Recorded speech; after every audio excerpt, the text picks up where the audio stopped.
Right. So there's one of the things that happens when you're, an amateur like myself. When you see how I actually hold my camera, you'd really laugh at me. Anyhow, Doug Schmozzle back in the hangar. So I wanted to touch base on something that happened on the last video. That last video, somebody put a comment in the comment section, which I love. It's awesome.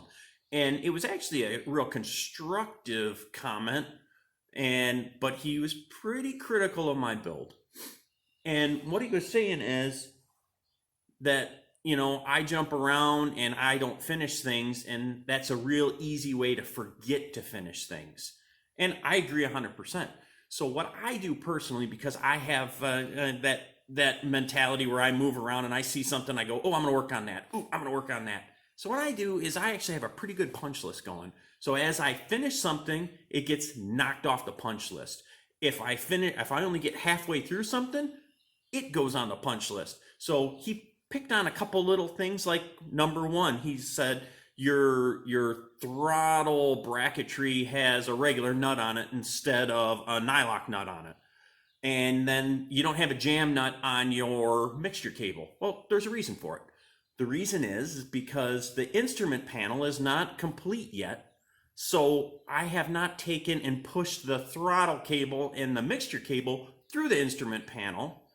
And because of that, it all has to come back apart. The reason I did that was because I wanted to be able to get in and pull that instrument panel out and put it back in and pull it out as I do the wiring. So I temporarily mocked up my mixture and my throttle. And as I get that instrument panel in and then I push the cables through, then I will finish it permanently. But there's always a punch list. So as I move forward in this build, I think I said in a previous video, is when I did the tail section, I go to the tail and I'm starting at the back of the airplane and moving my way forward, and I was making it completely flyable.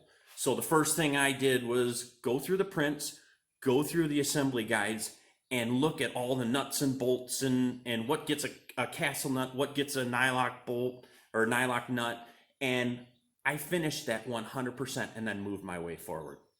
And that's the way I'm going to finish this build. I still have a lot of things to do, but I'll tell you that tail section is 100%. It's been checked over with the prints. It's been checked over with the assembly guides.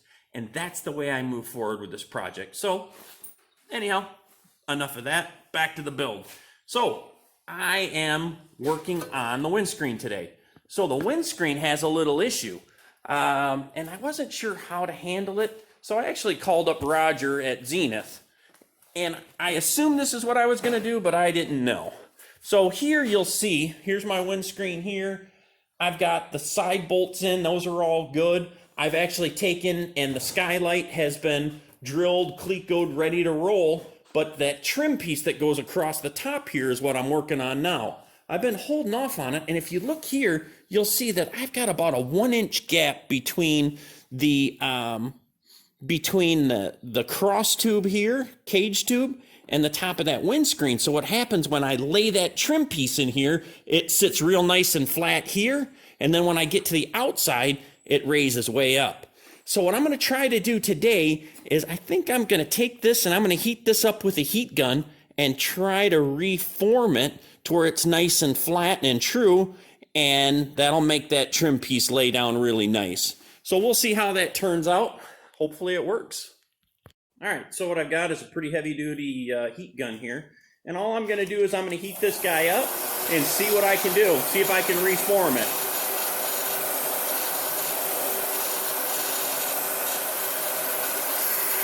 All right, so I've heated this up. And now you'll see that I'm just holding it until it cools off. And we'll see how well it holds its shape. I may actually have to take it and heat it up again, but we'll see how she turns out.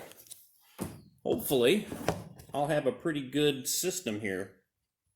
All right, so I was able to heat it up, and now you'll see there is no gap here. So that's it sits real nice and even. I've also done the other side.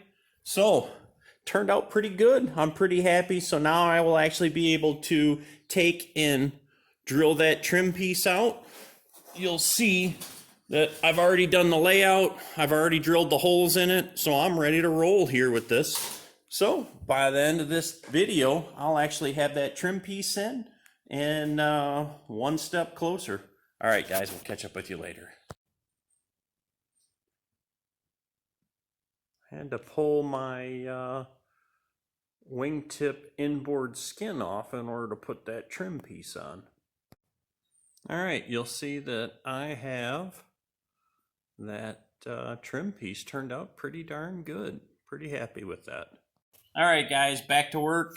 And I've got the front edge of the windscreen done, and now we're working on the back of the skylight or the upper light. So now I'm working with my wife, and I think my boss just texted me. Listen, it's Saturday. Leave me alone! Anyways, my wife just flashed me. It's unbelievable. It was the greatest thing ever. Anyhow, my helper today is my lovely wife. Say hello, lovely wife. Hello, lovely wife. There you go. See, she's just like me. All right, so now, remember I told you that what I do for my camera is really hokey? Well, here, let me just show you how I hold my camera. This is what I have.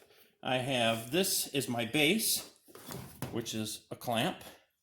And then I have this clamp that holds my phone. So, again, hokey, cheese, and cheap. That's what we're looking for. So anyhow, we're working on the back here. We've got... That's right.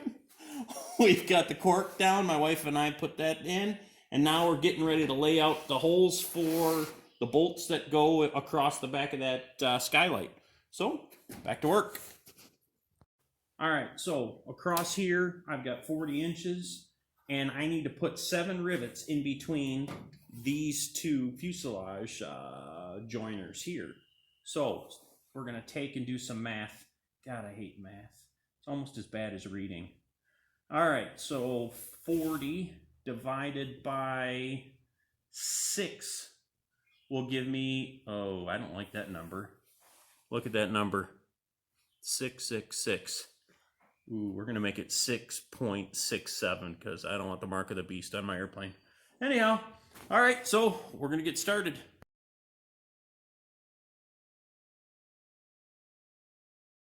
All right, guys, so where I'm at right now is I have finished, and I'll show you, I've finished the trim piece that goes across, and then I've also drilled all the holes and tested all of everything, and I put a couple screws in just to make sure they went through, no issues.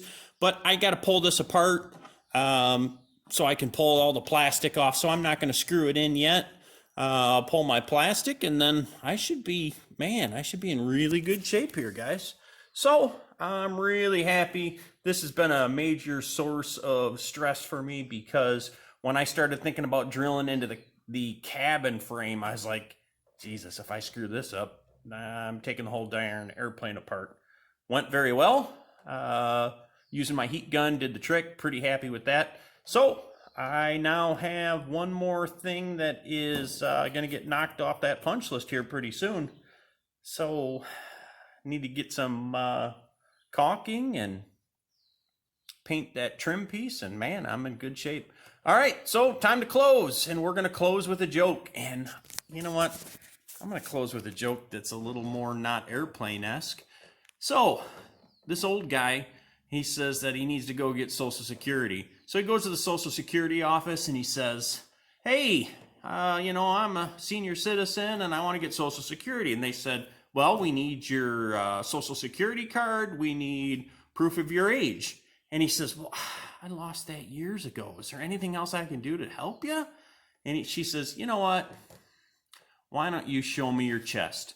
He says, show me your chest and I'll look at the gray hair. And he pulls out a shirt open. And she looks at the gray hair on his chest. She goes, yep, you're old enough, not a problem. He goes home and tells his wife, she says, you're not going to believe this. I didn't have my Social Security card, and all they made me do was open up my shirt. I showed them my gray hair, and they believed me on my age. And she said, well, you probably should have pulled your pants down. You would have got disability, too. That's bad.